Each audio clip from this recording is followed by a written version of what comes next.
Hello students, last lecture में हमने osmotic pressure बताया, कोलिगेटिव प्रॉपर्टी के बारे में, elevation boiling point, depression freezing point, relative lowering vapour pressure, ये सारी बातें डिस्कस किया और उसका वीडियो बनाया। लेकिन बाय चांस वो वीडियो में ऑडियो और वीडियो दोनों में कम्बिनेशन नहीं बन पा रहा था, तो दोबारा हमने फिर इस वीडियो को दोबारा से फिर बनाते हैं। ठीक है बेटा, तो देखिए हम लोगों ने पढ़ लिया था कॉलिगेटिव प्रॉपर्टी तक हम लोगों ने पढ़ लिया था। आज हम फिर से एक बार कॉलिगेटिव प्रॉपर्टी के बारे में फिर से एक बार बता करके चारों प्रॉपर्टी को डिस्कस करते हैं, जो कि पिछले वीडियो में ठीक से नहीं जा पाया था। सबसे पहले जो कॉलिगेटिव प्रॉपर्टी है,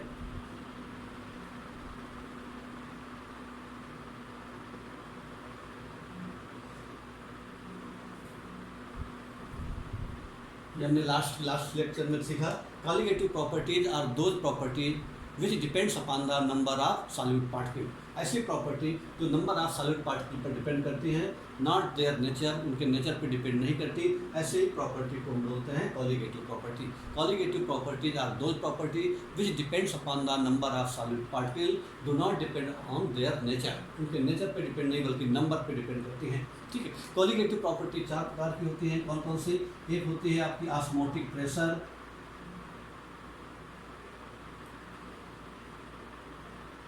ऑस्मोटिक प्रेशर। दूसरी प्रॉपर्टी है relative lowering vapour pressure, relative lowering vapour pressure.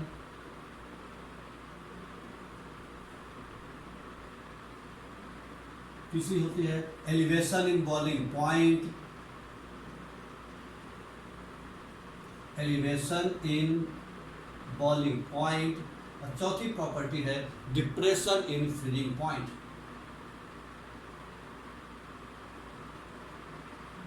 Depression in freezing point, depression in freezing point. ये चार प्रकार की जो प्रॉपर्टी है ये कोलिगेटिव प्रॉपर्टी है। तो एक एक करके हम इसको डिस्कस करेंगे। तो पहली कोलिगेटिव प्रॉपर्टी जो है जिसका नाम है ऑस्मोटिक प्रेशर, इसके बारे में हम डिस्कस करेंगे। सबसे पहले बच्चे ध्यान देना, ये चार कोलिगेटिव प्रॉपर्टी हैं। एलिवेशन इन बॉइलिंग पॉइंट, यहाँ पर बॉइलिंग पॉइंट कोलिगेटिव प्रॉपर्टी नहीं है बल्कि एलिवेशन इन बॉइलिंग पॉइंट है, यानी कितना बॉइलिंग पॉइंट बढ़ा वो है colligative property. Depression in freezing point, खाली फ्रीजिंग पॉइंट कोलिगेटिव प्रॉपर्टी नहीं है, लेकिन डिप्रेशन इन फ्रीजिंग पॉइंट ये एक प्रकार की कोलिगेटिव प्रॉपर्टी है। तो इस तरह से हम इन कोलिगेटिव प्रॉपर्टी के बारे में हम पढ़ने जा रहे हैं। तो पहला पॉइंट है ऑस्मोटिक प्रेशर। सबसे पहले हम पढ़ेंगे ऑस्मोटिक प्रेशर के बारे में। हालांकि लास्ट क्लास हमने सीख चुके थे osmotic pressure. Osmotic pressure, osmotic pressure को पाई से डिनोट करते हैं। तो ऑस्मोटिक प्रेशर को जानने के पहले जानेंगे ऑस्मोसिस नाम का फिनोमेना। ऑस्मोसिस ये फिनोमेना है, ऑस्मोसिस, ऑस्मोसिस फिनोमेना। मान लीजिए इस तरह से U2 है और यहाँ पर जो हम कम डॉट दिखा रहे हैं इसका मतलब लोअर कंसंट्रेशन और इसका मतलब हायर कंसंट्रेशन। तो ये डॉट ये शो कर रहा है इसका कंसंट्रेशन लो है, लो कंसंट्रेशन है, और ये वाला है हाई कंसंट्रेशन, हाई कंसंट्रेशन। और ये जो है इसको बोलते हैं SPM, semi permeable membrane. SPM semi permeable membrane. तो यहाँ पर तीन प्रकार की मेम्ब्रेन होती हैं बच्चों। एक होती है आपके परमिएबल मेम्ब्रेन, खाली परमिएबल मेम्ब्रेन का मतलब है ऐसी मेम्ब्रेन जो अपने अंदर से सॉल्यूट पार्टिकल और सॉल्वेंट पार्टिकल दोनों को पास होने दे, ऐसी मेम्ब्रेन को बोलते हैं परमिएबल। तो यहाँ पर एक परमिएबल मेम्ब्रेन है बच्चों, परमिएबल मेम्ब्रेन। दूसरा है non permeable membrane. Non permeable membrane का मतलब इसका अपोजिट, परमेबल मेम्ब्रेन का मतलब जो अपने अंदर से सॉल्यूट और सॉल्वेंट दोनों पार्टिकल को अलाउ करे उसको बोलते हैं permeable membrane. Non permeable membrane का मतलब है जो अपने अंदर से दोनों प्रकार के पार्टिकल को अलाउ ना करे, solute as well as solvent particles. और इन दोनों के जो बीच में एक मेम्ब्रेन होती है जिसको बोलते हैं semi permeable membrane. Semi permeable membrane,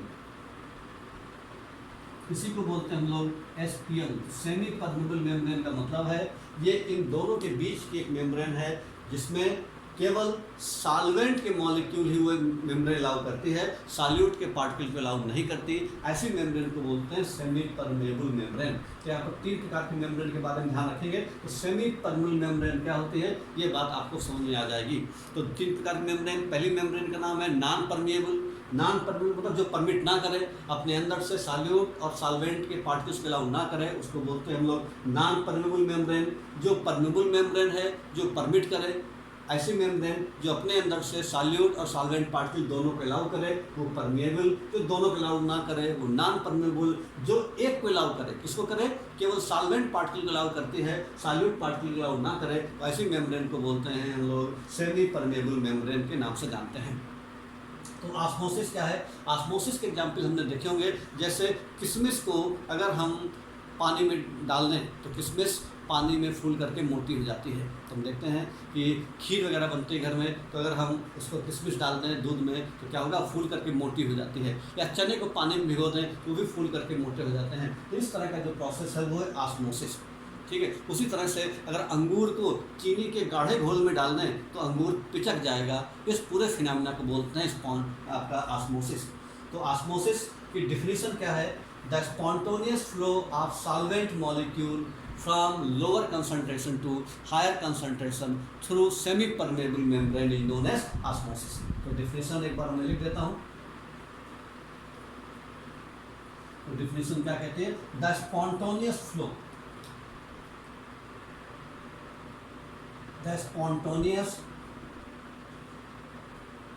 the spontaneous flow of solvent molecule, ध्यान रखिए, not solvent, solute, the spontaneous flow of solvent molecule from lower concentration to higher concentration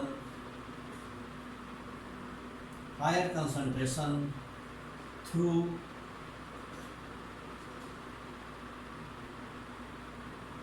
semi-permeable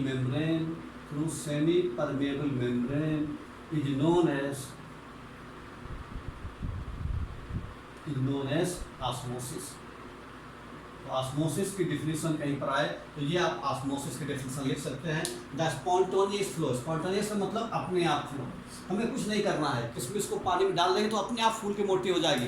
हमें ये नहीं कि उसमें पानी की जरूरत के अंदर घुसेड़ना है। ठीक, पानी में जैसे ही किशमिश डालेंगे, रात भर डालेंगे तो अपने आप सुबह फूल करके मोटी हुई दिखाई पड़ेगी। तो स्पॉन्टेनियस फ्लो यानी अपने आप फ्लो हो रहा है। किसका फ्लो हो रहा है? सॉल्वेंट मॉलिक्यूल का, क्योंकि सॉल्वेंट मॉलिक्यूल और सॉल्यूट मॉलिक्यूल में सॉल्वेंट मॉलिक्यूल का साइज छोटा है और ये SPM है केवल उन्हीं पार्टिकल को अलाउ कर रही है। From flow of solvent molecule from lower concentration to higher concentration, lower concentration से हायर कंसंट्रेशन की फ्लो होगा थ्रू सेमी परमेबल मेम्ब्रेन, और सेमी परमेबल मेम्ब्रेन के थ्रू होगा। इस प्रोसेस को बोलते हैं बच्चों हम लोग ऑस्मोसिस। इस तरह का फिनोमेना ऑस्मोसिस कैटेगरी में आता है। लेकिन हमको यहाँ पर जो कोलिगेटिव प्रॉपर्टी पढ़नी है उसको हम लोग बोलते हैं ऑस्मोटिक प्रेशर। तो ऑस्मोटिक प्रेशर क्या होता है? जब ऑस्मोसिस होगा तो ऑस्मोसिस होने से क्या होगा, सॉल्वेंट के मॉलिक्यूल इधर की ओर फ्लो होने लगेंगे, यानी वाटर इधर की ओर मूव करने लगेगा।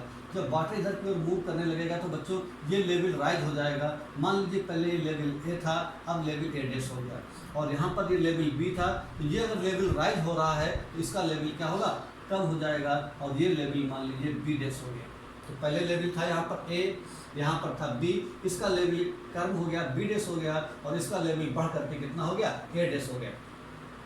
अब हम क्या करें, यहाँ पर हमने एक प्रेशर गेज लगा दिया, पिस्टन लगा दिया, और ये यहाँ पर एक प्रेशर गेज लगा दिया। प्रेशर गेज क्या बता रहा है? तो ये बता रहा है कि कितना प्रेशर हमने अप्लाई किया।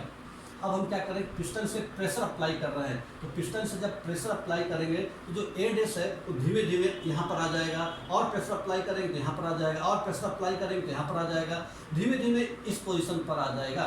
और जब ये प्रेशर फिर से इधर आ गया, इसका मतलब ये लौट करके फिर से अपनी पोजीशन बी पर पहुंच जाएगा। हमें खाली इतना ही प्रेशर लगाना है जिससे जो एडेस पर लिक्विड ऊपर गया है तो फिर से अपने पहले वाली पोजीशन ए पर आ जाए, और जब ये ए पर आ जाएगा तो ये भी फिर वापस अपने बी पर चला जाएगा। इसका मतलब ये हुआ कि हमने जो ऑस्मोसिस का फिनोमेना था उसको रोक दिया, और उसी प्रेशर को हम लोग बोलते हैं ऑस्मोटिक प्रेशर। तो बच्चों, ऑस्मोटिक प्रेशर का मतलब है, ऑस्मोटिक प्रेशर, इसको हम लोग पाई से नोट करते हैं, क्या है, the pressure which prevents osmosis, the pressure which prevents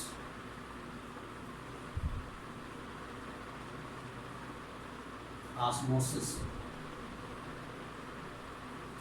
ऐसा प्रेशर जो ऑस्मोसिस को रोके, उसी प्रेशर को हम लोग बोलते हैं osmotic pressure. The pressure which prevents osmosis, जो ऑस्मोसिस फिनोमेना को रोक दे उसको बोलते हैं बच्चों osmotic pressure. The pressure which prevents osmosis are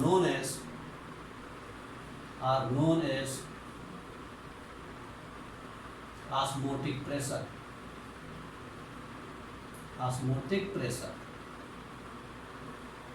इसको ऑस्मोटिक प्रेशर के नाम से जानते हैं। वो प्रेशर जो ऑस्मोसिस को रोके उसको बोलते हैं हम लोग ऑस्मोटिक प्रेशर। तो अगर हम यहाँ पर इतना प्रेशर अप्लाई करें कि ए डैश से ए पर आ जाए, और इस प्रेशर को हम प्रेशर गेज से मेजर कर लें, तो उसी प्रेशर को हम लोग ऑस्मोटिक प्रेशर कहते हैं। और अगर हमने ऑस्मोटिक प्रेशर से ज़्यादा प्रेशर अप्लाई कर दिया तो ये और नीचे आ जाएगा और ये इधर हो जाएगा। इस पूरे फिनोमेना को हम लोग कहते हैं रिवर्स ऑस्मोसिस। तो ध्यान रखिए, यहाँ पर ऑस्मोटिक प्रेशर लगाने से ऑस्मोसिस स्टॉप हो गया, लेकिन ऑस्मोसिस स्टॉप हो गया, उसके बाद फिर हम और एक्स्ट्रा प्रेशर लगाएं तो क्या हो जाएगा कि अब हम इधर के जो वाटर मॉलिक्यूल हैं वो इधर की ओर शिफ्ट हो जाएंगे। लेकिन ये प्रोसेस अपने आप नहीं हो रहा था, ये प्रोसेस तब हुआ जब हमने एक्स्ट्रा प्रेशर अप्लाई किया। तो इस प्रोसेस को जब एक्स्ट्रा प्रेशर अप्लाई करने पर ये जो हायर कंसंट्रेशन है उसके सॉल्वेंट के मॉलिक्यूल इधर मूव करने लगे और इधर का लेवल बढ़ने लगे, तब इस फिनोमेना को हम लोग कहते हैं रिवर्स ऑस्मोसिस के नाम से जानते हैं। तो बच्चों ध्यान में रखिए, दो बातें ध्यान रखनी है आपको। रिवर्स ऑस्मोसिस, तो हम लोग एक ऑस्मोसिस ध्यान रखेंगे। ऑस्मोसिस क्या होता है, ऑस्मोटिक प्रेशर क्या है, और रिवर्स ऑस्मोसिस क्या है, ये तीन बातें ध्यान रखना है। रिवर्स ऑस्मोसिस आपको पता है बच्चों, रिवर्स ऑस्मोसिस बहुत काम का प्रोसेस है। इस प्रोसेस के थ्रू हम सी वाटर को प्योरीफाई करते हैं। जो सी वाटर है, सी वाटर हमने क्या किया, दो इस तरह का हमने कंपार्टमेंट लिया, एक तरफ रखा हमने प्योर वाटर, तो यहाँ पर रखा सी वाटर। जब हम प्रेशर हाई अप्लाई करते हैं इससे खाली वाटर के मॉलिक्यूल इस तरफ की ओर मूव कर जाते हैं। तो रिवर्स ऑस्मोसिस के थ्रू हम लोग सी वाटर को प्योरीफाई कर सकते हैं। लेकिन एक प्रॉब्लम आती है, semi permeable membrane, artificial semi permeable membrane हम बनाते हैं।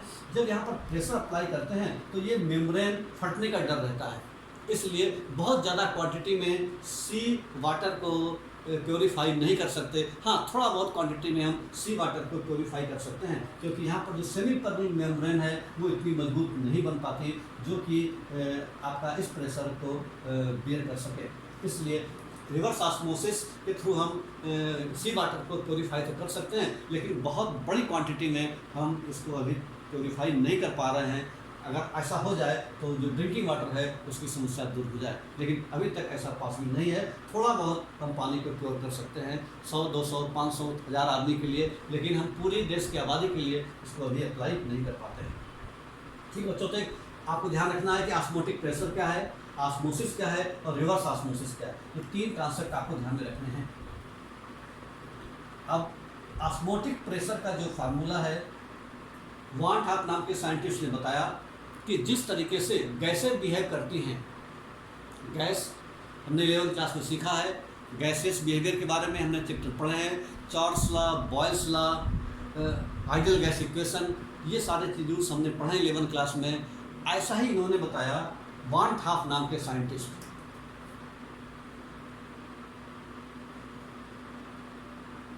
ठीक, वॉन ट्राफ नाम के साइंटिस्ट ने बताया कि जिस तरह से गैसेज बिहेवियर करती हैं उसी तरह से डाइल्यूट सॉल्यूशन का मतलब सॉल्यूट की क्वांटिटी बहुत कम हो, जिस तरह से गैसेज बिहेव करती हैं उसी तरीके से जो डाइल्यूट सॉल्यूशन भी उसी तरह कुछ बिहेवियर करते हैं। और इसका उन्होंने एक फार्मूला दिया, और वो फार्मूला क्या था? ये फार्मूला ठीक वैसे ही है जैसे गैस इक्वेशन होता है PV=nRT, वैसे ही इन्होंने एक फार्मूला दिया और इस फार्मूले का नाम बताया पाई, जो है पाई बराबर CRT।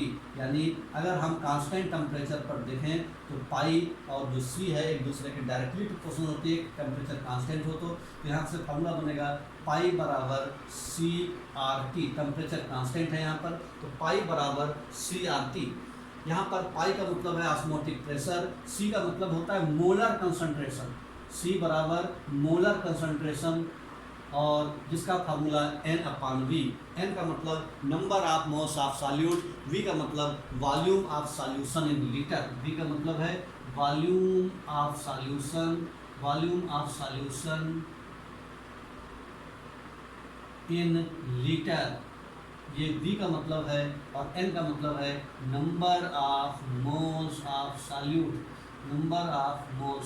सॉल्यूट। इस तरह से N और V के अगर हम वैल्यू यहाँ पर पुट कर देंगे तो पाई बराबर N/V RT, और यहाँ पर देखें ध्यान से तो पाई V बराबर nRT। ये फार्मूला कुछ वैसे ही है जैसे आपका PV=nRT है। फर्क खाली क्या है, ये फार्मूला गैस के लिए है और जबकि ये फार्मूला आपके डाइल्यूट सॉल्यूशन के लिए, ध्यान रखना। तो पाई का मतलब ऑस्मोटिक प्रेशर, V का मतलब volume of solution in litre, N का मतलब number of moles of solute, R का मतलब यूनिवर्सल गैस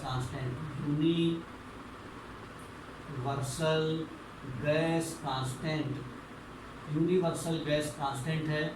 और ये जो R है, इस R की जो वैल्यू है वो है 0.0821, ये वैल्यू हमको रखनी है, और इसकी यूनिट है आपकी R की लीटर एटमॉस्फेयर पर मोल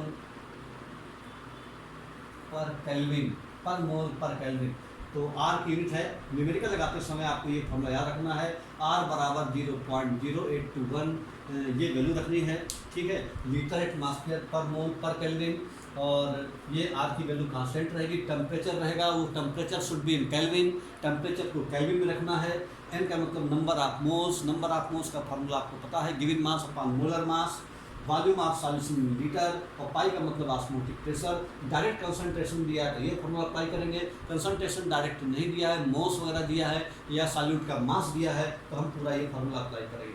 तो इस तरह से जो है इस तरीके से हम ऑस्मोटिक प्रेशर हम किसी भी सॉल्यूशन का निकाल सकते हैं।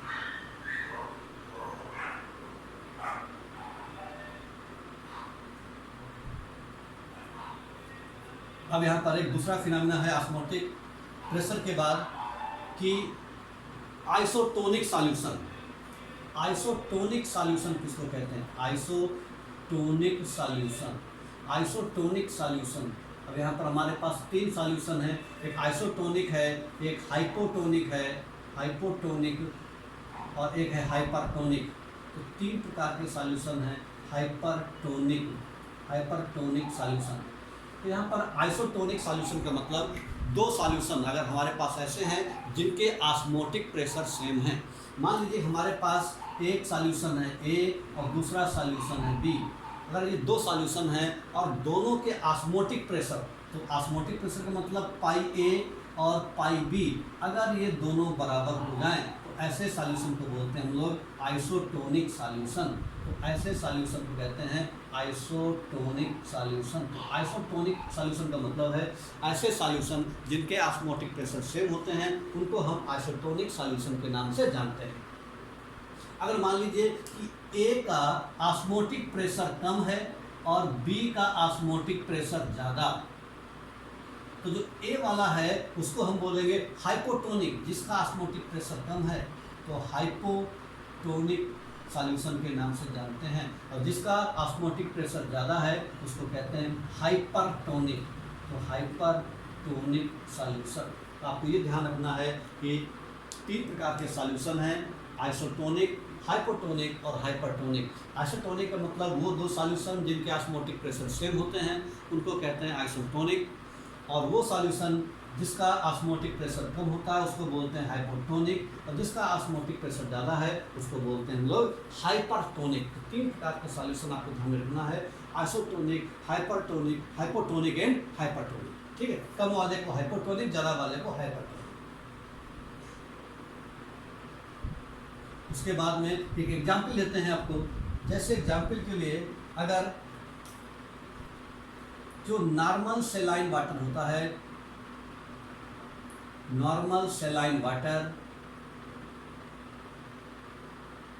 ये होता है 0.9%, क्लियर, 0.9% NaCl सॉल्यूशन, इसको बोलते हैं नॉर्मल सेलाइन वाटर।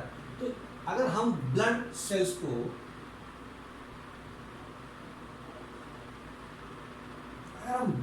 को इस सॉल्यूशन के कांटेक्ट में रखते हैं, यानी कौन से कांटेक्ट में, 0.9% NaCl सॉल्यूशन,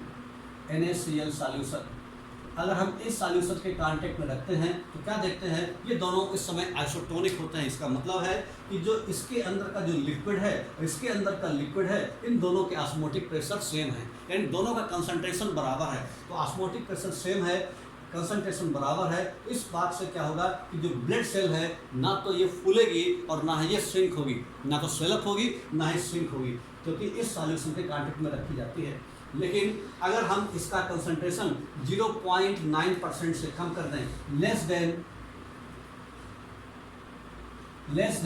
0.9%, अगर इसका कंसंट्रेशन लेस हो जाएगा तो क्या होगा कि इसका कंसंट्रेशन कम होगा और इसका कंसंट्रेशन ज़्यादा हो जाएगा। इसका कंसंट्रेशन कम होगा तो इसका ऑस्मोटिक प्रेशर कम होगा, और हमको पता है स्पॉन्टेनियस में क्या होता है, low concentration to higher concentration. इसके यहाँ पर क्या होगा, जो वाटर है चूँकि इसका कंसंट्रेशन लो है, और आपको पता है ऑस्मोसिस क्या होता है, the spontaneous flow of solvent molecule from lower concentration to higher concentration. तो यहाँ पर लोअर कंसंट्रेशन से हायर कंसंट्रेशन की ओर वाटर मॉलिक्यूल का फ्लो होने लगेगा, और जब इधर की ओर वाटर मॉलिक्यूल का फ्लो होने लगेगा तो जो ब्लड सेल्स है वो फूल करके काफ़ी मोटी हो जाएगी और फट जाएगी।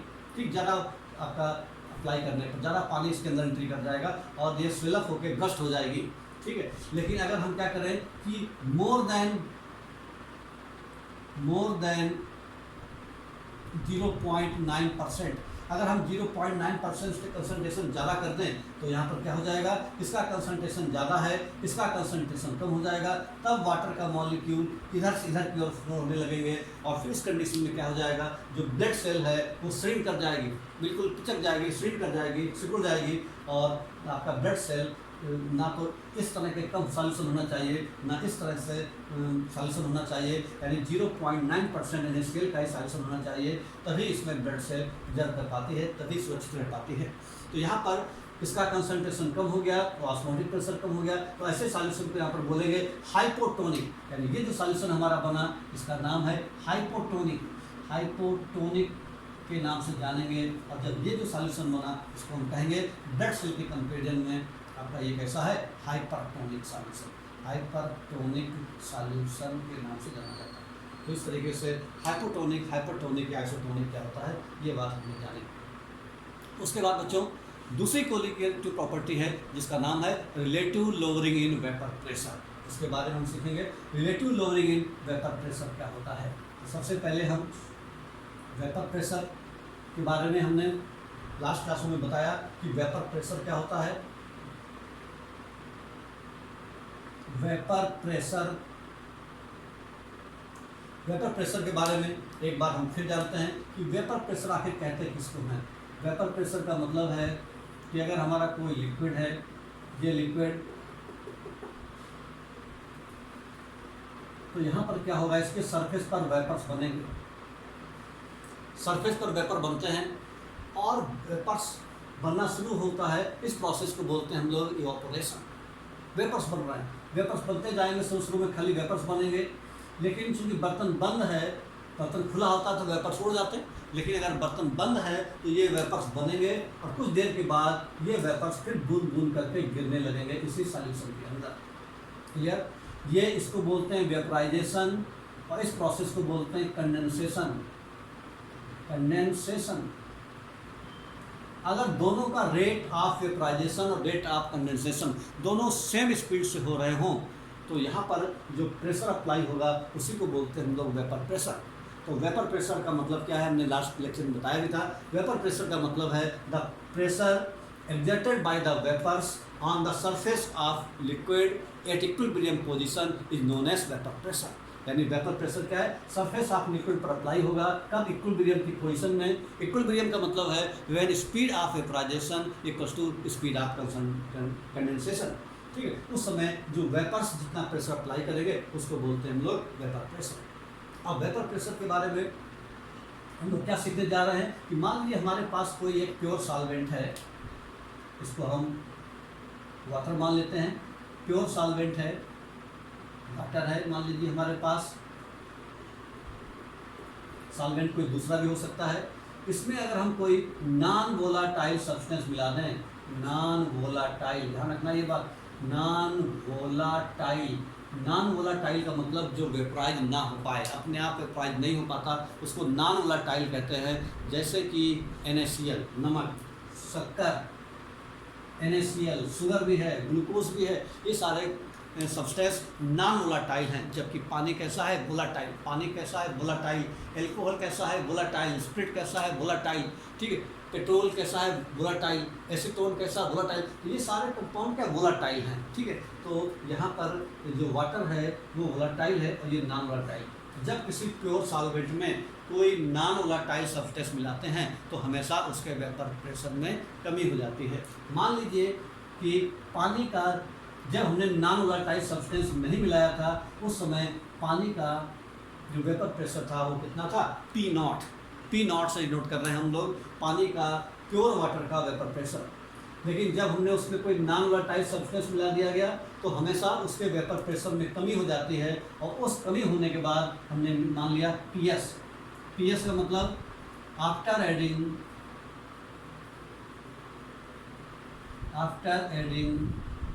NaCl, जो नॉन वोलाटाइल सब्सटेंस है उसको मिलाने के बाद हमने क्या मान लिया, उसका वेपर प्रेशर PS हो गया। तो कितनी कमी हुई, उसी कमी कहते हैं हम लोग lowering in vapour pressure. Lowering in vapour pressure के नाम से जानते हैं। लोअरिंग वेपर प्रेशर, इसको हम अपन डेल्टा P कहते हैं। तो डेल्टा कितनी कमी आई, पहले था आपका PO, बाद में कितना रह गया PS, तो कमी कितनी आई, PO माइनस PS। इसी को हम लोग कहते हैं lowering in vapour pressure. Lowering in vapour pressure. और रिलेटिव लोअरिंग वेपर प्रेशर क्या होता है, relative lowering in vapour pressure. Relative lowering in vapour pressure बराबर ये जो रहता है P0 minus PS upon P0। यानी दोनों का रेशियो है, किन दोनों का, lowering in vapour pressure and vapour pressure of pure solvent. इन दोनों के रेशियो को बोलते हैं relative lowering in vapour pressure. तो relative lowering in vapour pressure जो है वो क्या रहता है, इसको वो आपका equals to mole fraction of solute. ये मोल फ्रैक्शन ऑफ सॉल्यूट के बराबर होता है। ये जो है हम इसको राउल्ट्स लॉ की तरह भी इस्तेमाल कर सकते हैं। Raoult's law for non volatile substance, यानी एक सब्सटेंस वोलाटाइल है और एक सब्सटेंस नॉन वोलाटाइल है, तो वहाँ पर हम इस रिलेशन को राउल्ट्स लॉ की तरह भी इस्तेमाल कर सकते हैं। तो PO minus PS upon PO equals to small n upon small n plus capital N। PO का मतलब है आपका vapour pressure of pure solvent. PS का मतलब है vapour pressure of solution. Solution का मतलब आफ्टर एडिंग NaCl। और N का मतलब है number of moles of solute. और कैपिटल N का मतलब है number of moles of solvent. Small n का मतलब number of moles of solute. Capital N का मतलब है number of moles of solvent. तो स्मॉल n और कैपिटल N का मतलब है, PO का मतलब है आपका vapour pressure of pure solvent. इस तरीके से ये जो फार्मूला है इस पर न्यूमेरिकल लगेंगे। पी ओ पी एस और पी ओ, इस फार्मूले से हम लोग न्यूमेरिकल लगा सकते हैं। तो ये जो फार्मूला है P O minus P S upon P O equals to small N upon small N plus capital N. तो इस फार्मूले से हम आपका नंबर ऑफ मोल्स निकाल सकते हैं, सॉल्यूट के नंबर ऑफ मोल्स निकाल सकते हैं। तो आपको ये भी पता हो सकता है कि जो कोई कंपाउंड अननोन है उसका मोलर मास कितना होगा, ये कैलकुलेट कर सकते हैं हम लोग इस फार्मूले के थ्रू। तो ये इस फार्मूले का एप्लीकेशन है और न्यूमेरिकल लगाने में ये फार्मूला इस्तेमाल होगा।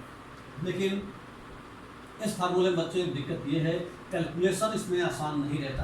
कैलकुलेशन इसमें थोड़ा सा दिक्कत वाला रहता है, क्योंकि यहाँ पर आपका P O minus P S upon P O यानी ये फार्मूला आपका लगाता है। तो ये नीचे जो है ये फ्रैक्शन में है, इनको कैलकुलेट करने में दिक्कत आती है। तो यहाँ पर फॉर डाइल्यूट सॉल्यूशन, अगर सॉल्यूशन डाइल्यूट हो, for dilute solution, dilute solution है, सॉल्यूशन काफ़ी डाइल्यूट है अगर, तो डाइल्यूट सॉल्यूशन में क्या होगा कि एन के मोल यानी जो सॉल्यूट के मोल हैं वो काफ़ी कम होंगे सॉल्वेंट के कंपेरिजन में। तो इसलिए इस जगह पर हम क्या करते हैं, स्मॉल एन को निगलेक्ट कर देते हैं कैपिटल एन के कंपेरिजन में। तो हमारा एक नया फार्मूला बन गया P O minus P S upon P O equals to, ये बन गया small N upon capital N. Clear. तो ये फार्मूला किसके लिए, अगर सॉल्यूशन बहुत डाइल्यूट हो तो ये फार्मूला अप्लाई करेंगे, सॉल्यूशन अगर डाइल्यूट नहीं है तो पूरा फार्मूला अप्लाई करेंगे। यानी हो सकता है कि स्मॉल एन हम कैपिटल एन के कंपेरिजन में निगलेक्ट ना कर पाएँ, इसकी वैल्यू बहुत छोटी ना हो इसके कंपेरिजन में, तो फिर हम स्मॉल एन को निगलेक्ट नहीं कर सकते। तब हम बच्चों ये पूरा फार्मूला अप्लाई करेंगे P O minus P S upon P O equals to ये। और अगर हम इन कन्फ्यूजन से बचना चाहते हैं तो हम एक और नया फार्मूला लिख सकते हैं P O minus P S upon P S equals to small N plus capital N. तो बच्चों अगर ये फार्मूला हम अगर लगा दें तो ये जो फार्मूला है ये फार्मूला हम दोनों की जगह इस्तेमाल कर सकते हैं, चाहे सॉल्यूशन डाइल्यूट हो और चाहे सॉल्यूशन डाइल्यूट ना हो तो भी ये फार्मूला अप्लाई कर सकते हैं। ठीक बच्चों, तो ध्यान रखिए आपके ऊपर है, चाहे ये फार्मूला लगाना है डाइल्यूट के लिए लगाना है, ये लगाना है तो कंसनट्रेट के लिए यानी कि डाइल्यूट ना हो, और ये दोनों के लिए अप्लाई हो सकता है फार्मूला। तो यहाँ पर ध्यान रखना है, यहाँ पी ओ था यहाँ पी एस है, ये फ़र्क है। स्मॉल एन का मतलब number of moles of solute और कैपिटल एन का मतलब है number of moles of solvent. ये जो फार्मूला है वो इसी फार्मूले से निकला हुआ है। कैसे निकला हुआ है हम देख सकते हैं, इसको ट्राई कर सकते हैं कि भाई क्या करेंगे हम लोग। सबसे पहले हमने इसका रेसिप्रोकल कर दिया, ठीक है। तो रेसिप्रोकल करेंगे क्या हो जाएगा, P O upon P O minus P S equals to यहाँ पर हो जाएगा आपका capital N upon small N. फिर दोनों तरफ हमने 1 माइनस कर दिया, तो ये हो जाएगा P O upon P O minus P S minus 1 बराबर capital N upon N minus 1। -1 कर दिया तो इससे क्या होगा बच्चों, यहाँ पर P O minus P S LCM आ जाएगा, ये हो जाएगा यहाँ पर पी ओ माइनस ये हो जाएगा P O minus P S equals to यहाँ पर हो जाएगा बच्चों स्मॉल एन एलसीएम, तो ये हो जाएगा एन माइनस एन, ये हमारा आ गया। तो यहाँ पर हम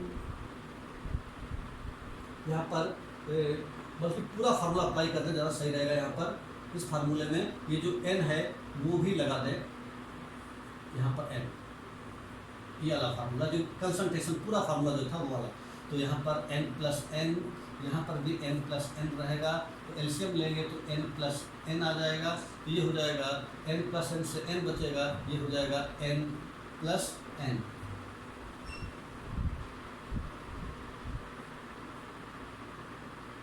क्लियर। तो इस तरीके से यहाँ पर गलती हो गई है, ये उल्टा करेंगे तो ये चीज़ अपोजिट हो जाएगी। एक सेकेंड ध्यान देना, इसको रेसिप्रोकल करेंगे तो ये ऊपर पहुँच जाएगा, तो N plus N upon N ये हो जाएगा, और यहाँ पर माइनस करना है तो N plus N upon N, ये -1 करेंगे तो ये एन यहाँ पर कॉमन लेंगे, ये बचेगा एन प्लस एन और ये बचेगा माइनस, ये आ जाएगा। ठीक है, तो यहाँ पर क्या क्या, सबसे पहले ये जो फार्मूला है इसका हमने रेसिप्रोकल किया। ध्यान रखना बच्चों ये एन भी है साथ में, ठीक है, जो कंसंट्रेट वाला फार्मूला था जो डाइल्यूट वाला नहीं है उसके लिए, तो पहले रेसिप्रोकल किया, इधर रेसिप्रोकल करेंगे तो इधर भी करना पड़ेगा, फिर दोनों में से माइनस कर दिया 1 इसको करने से क्या हुआ ये हम कर सकते हैं, तो यहाँ से पी ओ कैंसिल हो जाएगा, माइनस माइनस प्लस हो जाएगा, ये आ जाएगा आपका पी एस, और यहाँ पर आ जाएगा P O minus P S, और यहाँ पर एन एन कैंसिल हो जाएगा, ये हो जाएगा एन अपान एन, फिर इसको सीधा कर दिया, ये हो जाएगा P O minus P S upon P S equals to small N plus capital N. यही वो फार्मूला है जो हमने यहाँ पर लिखा। तो इस तरीके से हम इसको कैसे आया, ये इस तरीके से आया, इसकी कोई ज़रूरत नहीं है। वैसे आप ये फार्मूला खाली याद रखिए, मान लो भूल जाते हैं तो हम इसी फार्मूले को उल्टा करके निकाल भी सकते हैं। ये इसका एप्लीकेशन है, बाकी और कोई मतलब नहीं है। चाहे तो हम ये ना लगाना चाहें तो कोई बात नहीं, तो हमको ये ध्यान रखना पड़ेगा कि कौन सा सॉल्यूशन डाइल्यूट है, कौन सा कंसंट्रेट, क्योंकि ये पहचानने में कई बार बच्चे गलती कर जाते हैं और उसकी वजह से आपका डाइल्यूट की जगह कंसंट्रेट वाला फार्मूला लगा देते हैं या कंसंट्रेट की जगह डाइल्यूट वाला लगा देते हैं। तो इसलिए ये फार्मूला ज़्यादा अच्छा है। तो इस तरीके से दूसरी जो कोलिगेटिव प्रॉपर्टी थी वो क्या थी, उसको बोलते हैं हम लोग रिलेटिव लोअरिंग वेपर प्रेशर। और जो रिलेटिव लोअरिंग वेपर प्रेशर होता है वो किसके बराबर होता है, relative lowering vapour pressure is equal to the mole fraction of solute, solute का मोल फ्रैक्शन। और सॉल्यूट का मोल फ्रैक्शन क्या होता है, number of moles of solute upon total number of moles. Total number of moles का मतलब number of moles of solution, solution का मतलब सॉल्यूट के मोल प्लस सॉल्वेंट के मोल। तो इस तरीके से हम रिलेटिव लोअरिंग वेपर प्रेशर के फार्मूले पर ये बेस्ड हम न्यूमेरिकल सॉल्व करेंगे अगली क्लासों में। उसके बाद जो तीसरी कोलिगेटिव प्रॉपर्टी है उसका नाम है आपका elevation in boiling point. Elevation in boiling point, elevation in boiling point, boiling point में एलिवेशन। तो एलिवेशन इन बॉइलिंग पॉइंट में बच्चों क्या कहते हैं कि जब कोई प्योर सॉल्वेंट है, अगर हमारे पास कोई प्योर सॉल्वेंट है, वाटर ही ले लें हम, ठीक है, क्योंकि हमको इसका बॉइलिंग पॉइंट पता है। जब कोई प्योर सॉल्वेंट है, ठीक है, उसका बॉइलिंग पॉइंट कुछ होगा, मान लीजिए पानी का बॉइलिंग पॉइंट 100 डिग्री सेल्सियस है, लेकिन जब इसमें हम कोई नॉन वोलेटाइल सब्सटेंस मिला देते हैं तो क्या होगा कि पानी का बॉइलिंग पॉइंट इसके कंपेरिजन में हमेशा बढ़ जाता है। मान लीजिए बढ़कर कितना हो गया, 100.2 डिग्री सेल्सियस हो गया। तो ये 100 है, ये 100.2 डिग्री सेल्सियस है, तो इसका मतलब ये होगा कितना बढ़ा, 0.2 डिग्री सेल्सियस। तो इसी तरह से ये हम जो प्योर सॉल्वेंट का है इसको हम लोग मान लेते हैं TO, और जो बढ़ने के बाद हो गया उसको मान लेते हैं TS। तो कितना बॉइलिंग पॉइंट बढ़ा, तो लिखेंगे इसी में जो बढ़ा हुआ बॉइलिंग पॉइंट है इसी को कहते हैं हम लोग एलिवेशन इन बॉइलिंग पॉइंट। और यही बच्चों कोलिगेटिव प्रॉपर्टी है।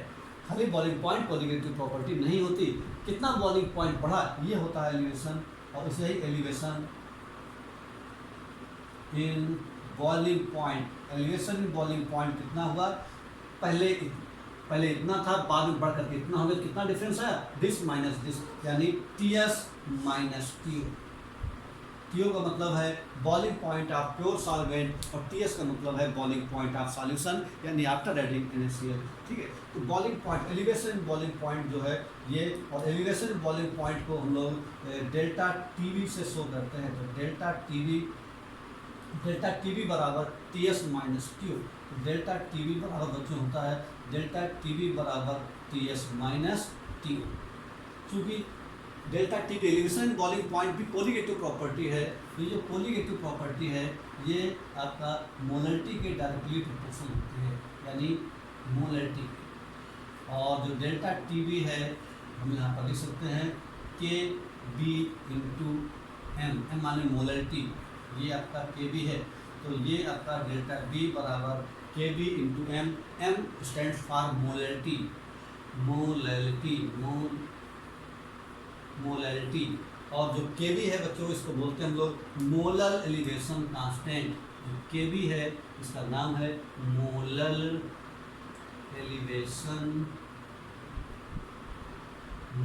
एलिवेशन कांस्टेंट, या इसको मोलर वेलोसिटी कांस्टेंट भी कहते हैं, या इसी को ये भी कहते हैं हम लोग। KB का एक नाम और भी है molar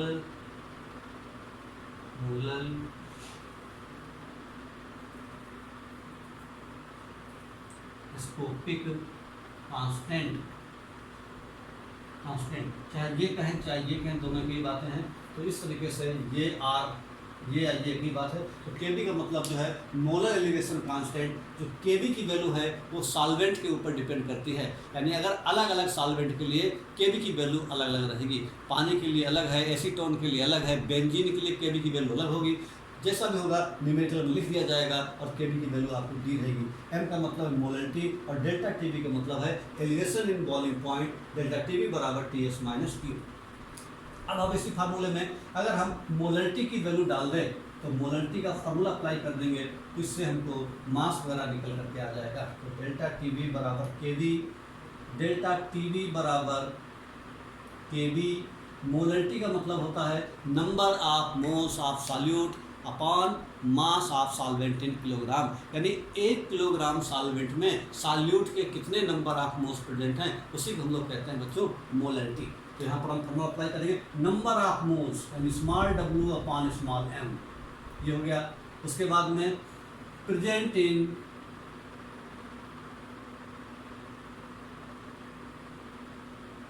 number of moles of solute present in solvent, solvent किसमें होना चाहिए, किलोग्राम में होना चाहिए। इसको ऊपर ले जाएंगे तो हमारे पास एक फार्मूला बन जाएगा डेल्टा टी वी बराबर K V into small w upon small m into capital W into 1000। ये फार्मूला अप्लाई करेंगे बच्चों, और ये फार्मूला न्यूमेरिकल लगाने के लिए काम आएगा। यहाँ सबका मतलब जान लेना जरूरी है। डेल्टा टी वी का मतलब है एलिवेशन इन बॉइलिंग पॉइंट, जैसा कि हम पिछले बता चुके हैं। के वी का मतलब है मोलर एलिवेशन कांस्टेंट। ये स्मॉल w का मतलब है मास ऑफ सॉल्यूट, तो सॉल्यूट है उसका मास ऑफ सॉल्यूट इन ग्राम, ये होना चाहिए। उसके बाद में m का मतलब है, स्मॉल m का मतलब है मोलर मास ऑफ सॉल्यूट, यानी अगर हमको सॉल्यूट दे दिया जाए कि ग्लूकोज है तो ग्लूकोज का मोलर मास हम निकालेंगे यानी 180 आ जाएगा, ठीक है, इस तरीके से। और ये हो गया।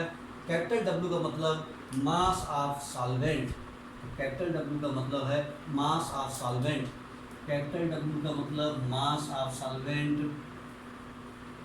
जो मास ऑफ सॉल्वेंट लेना है वो हमको किस में लेना है, ग्राम में लेना है, क्योंकि हमने 1000 से डिवाइड करके किलोग्राम में पहले चेंज कर दिया है। बच्चों ध्यान से रखना यहाँ पर, क्योंकि यहाँ पर डिफिनीशन में किलोग्राम कहा गया है, यहाँ पर हम ग्राम में लिखने के लिए कह रहे हैं, क्योंकि हमने 1000 से डिवाइड करके उसको पहले से ही किलोग्राम में बना दिया है। तो इस तरह से हम क्या देखते हैं कि एलिवेशन बॉइलिंग पॉइंट ये भी कोलिगेटिव प्रॉपर्टी है, क्योंकि ये सॉल्यूट के नंबर्स पर डिपेंड करते हैं, यानी number of moles per depend करते हैं। ये पूरा नंबर ऑफ मोल्स है, नंबर पर डिपेंड कर रही है, इसलिए ये एलिवेशन बॉइलिंग पॉइंट एक प्रकार की कोलिगेटिव प्रॉपर्टी रहती है। उसके बाद बच्चों अगला कोलिगेटिव प्रॉपर्टी है, इसको हम कहेंगे depression in freezing point.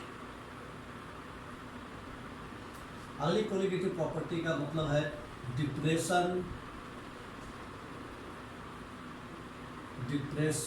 In freezing point.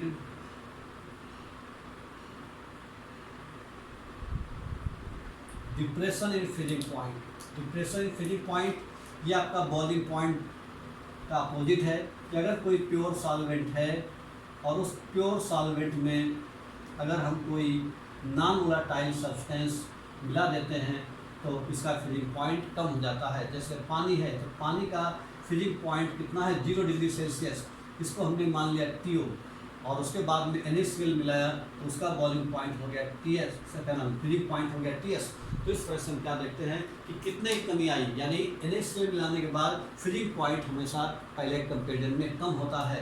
तो जो कम होता है उसी को हम लोग बोलते हैं डिप्रेशन इन फ्रीजिंग पॉइंट, इसको हम लोग कहते हैं डेल्टा TF।